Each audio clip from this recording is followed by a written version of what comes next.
than the testimony of Not these informers that... Not a single piece of evidence. No eyewitness testimony, no forensic evidence, nothing whatsoever. Gotti says the chief prosecution witness, John Alite, was a drug dealer and a confessed killer who testified that he had murdered 3 people on orders from Gotti. There was a confrontation in the courtroom.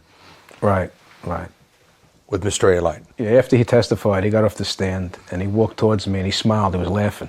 And that's when I called him a punk and a dog. He always was a punk and a dog. He was a junkie. He was all of those things. A miscreant. He was ostracized and chased out of that neighborhood. He wasn't asked to leave, he was chased out of that neighborhood.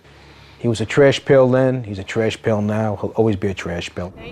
As we conclude the first full week of testimony, we've heard thus far from the government's star witness in this case, John Alite, an Albanian bad boy who's been a drug kingpin, a murderer, and committed just about every crime there is.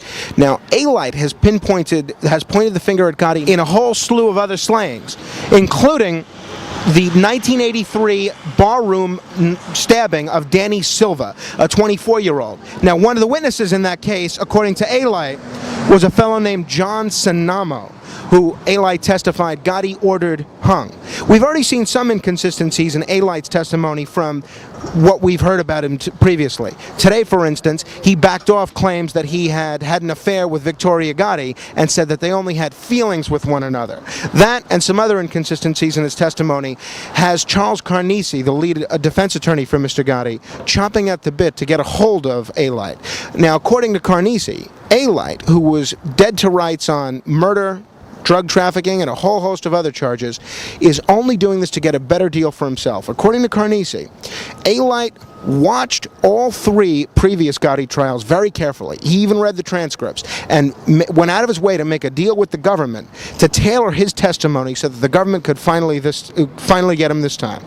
So is this a vendetta against anybody with the last name Gotti, or is it justice finally being done? We'll see what happens next week as cross-examination begins of Johnny Alite, which should go for quite some time. From Manhattan Federal Court, I'm Frank Morano for Uber TV.